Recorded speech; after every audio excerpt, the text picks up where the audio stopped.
What's going on, guys? Make sure you check out 10 Questions tomorrow when I interview that comic girl.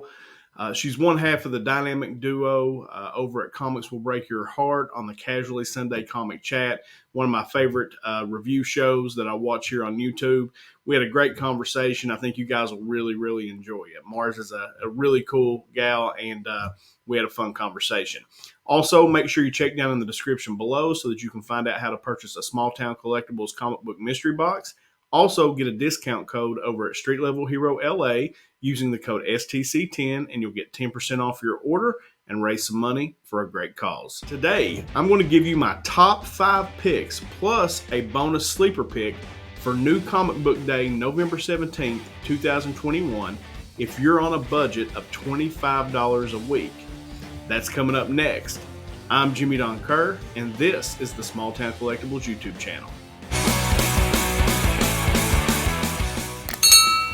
So before we get into my top 5 picks for New Comic Book Day, if you're not already subscribed to the channel, hit that subscription button, turn on that notification bell so that you get notified when I put out new content, and leave a comment below and let me know what you think about the video. Let me know what your top 5 books are this week. The 5 heroes that have donned the Robin cape and mask find themselves at a crossroads in their lives.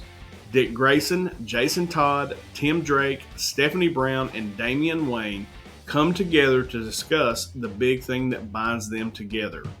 Was being Robin and Batman's sidekick the best choice they could have made? But before they can get into the heart of the matter, they're ambushed by an unknown assailant with a bone to pick with them. She claims to have been the first Robin, and she's out to prove Batman should have never trained any of them. So you get the first appearance in this book of a female Robin who claims, as the synopsis read, to be the first Robin. Now, I find this book interesting. Like, I'm interested to read this book. One, because I'm a Batman fan and I really like, Red Hood and Nightwing and all those other characters.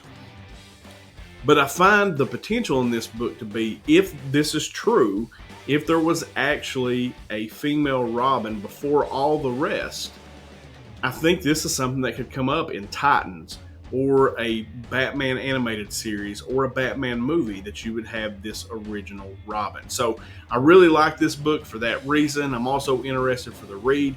And this book kind of has a cool concept where the winner of the DC's Round Robin, get it, Robin, tournament, as chosen by us, the readers. So apparently they're going to work this out, this tournament, and we, the readers, get to choose who the winner is.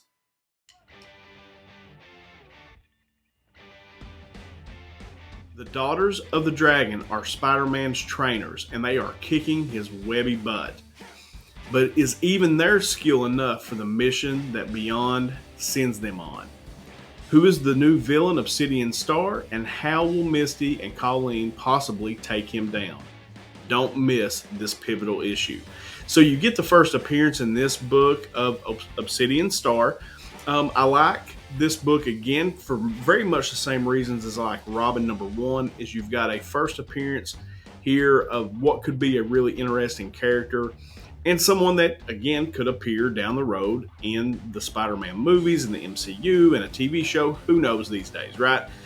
Of course, when I mention these are all long-term holds, but I really like this one as a potential character that could make some noise down the road. So, Amazing Spider-Man number 78, Beyond, makes number 4 on the list this week.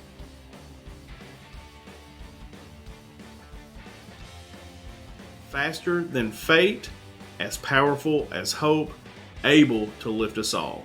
For all his great power, John Kent can't save everyone, but that won't stop him from trying. How much can Earth's new Superman do before this Man of Steel buckles? And when he does, who swoops in to save Superman? So this is the issue that's been talked about for many weeks. Somewhat controversial, I guess, in some corners. This is where John Kent reveals that he is bisexual. Now, my personal feelings on it are, I don't necessarily like a lot of political stuff in my comic books. I get enough of that in my real life, in my day job, and just in the news in general. And I really go to comic books to escape. And I thought this was an obvious ploy from DC, because it was released on, I think it was Gay Pride Month and those things. So I didn't necessarily like that part of it. But does the fact that John Kent is bisexual bother me? Absolutely not. I'll continue to read. Superman is my favorite character of all time. And, I mentioned at the beginning of this video in the announcement part that I did this interview with Mars from the Casually Comic Sunday chat. And we actually talk about this topic. And, the comic books, there's a new generation of readers. And for them, John Kent being bisexual is just part of everyday life. It's nothing new to them. It's not shocking to them. It's more shocking to old fogies like me, who've read Superman forever. And as that synopsis I read at the beginning, faster than fate, as powerful as hope, and able to lift us all, that is Superman to me. That's still who Jonathan Kent is. He's just bisexual. So I think this is an important book to pick up. I do think it'll be printed pretty heavily. This is the Tom Taylor run, and it has been phenomenal thus far. I've really, really enjoyed it, and I can't wait to see where it goes. But I wanted to put this on the list because I do think it's important in, that arena of conversation in our country, as well as, kind of bringing something new to the new readers. And like I said, it's just their everyday life, right? So this is not controversial to them. So that's why I chose number 3 on my list as Superman, Son of Kal-El, number 5.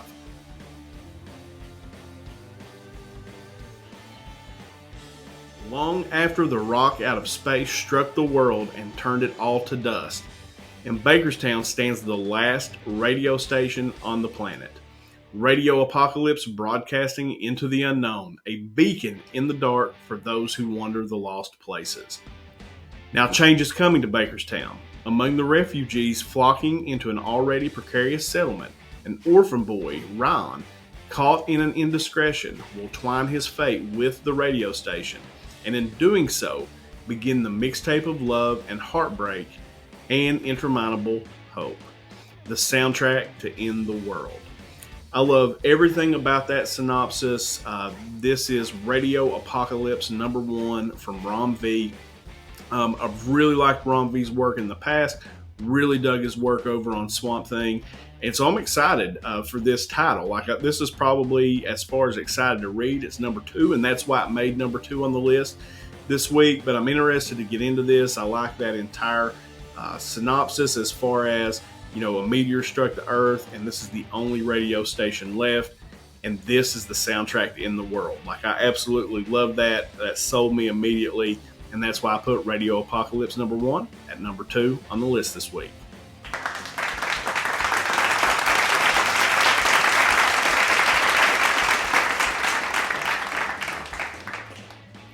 The house has an 11th guest. Reg is here.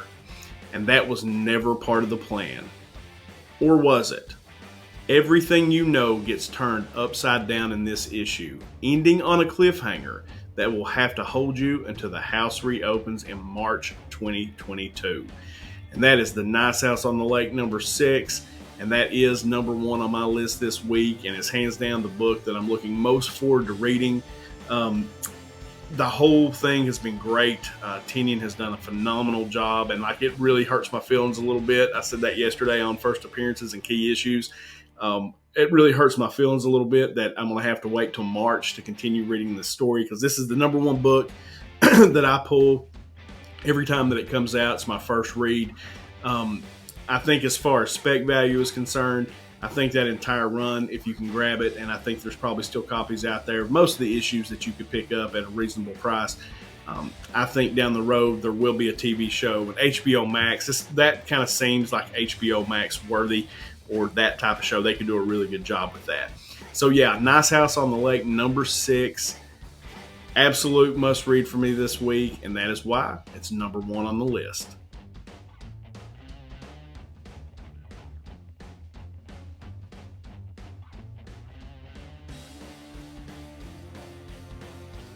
So our sleeper pick this week, as promised, God Killer Spiderland number 1.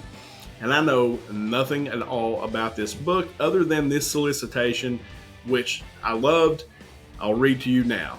Half Pipe and Soledad gaze into the abyss. Things get intense. Don't say we didn't warn you. It's a really cool cover A. I know on Midtown Comics this was a one per customer issue, and generally when that's the case it probably has a lower print run or they didn't get as many copies of this. I've already got it in my cart and picked it up. I'm interested to read it. Like I said, I don't know if this is a continuation of another series or a volume 2 or a volume 3, but this sounds really cool to me and I can't wait to read it. And so that's my sleeper pick for this week, and long term I believe it may have a lower print run, and so for that reason, if it does catch any heat at all, it could be valuable. Alright guys, that's our top 5 picks and our sleeper pick for this new comic book day, November 17th, 2021. I hope if you're on a budget of $25 or less, this helps you out with some of your selections this week. Let me know down in the comments below what you thought about these picks. Also, if there's any books that you would replace, I'm always interested to hear that, what other people's opinions are on these things. I don't have a crystal ball. I'm just going based on what I've seen in the past and then, what interests me and what I think could potentially, be something down the road. All right, guys, appreciate you coming over, spending a little bit of time today with me here on the channel. It's always appreciated. Thank you guys so much every week. You don't understand how much it means to me. Hope you have a great new comic book day. And as we always end these things, until next time.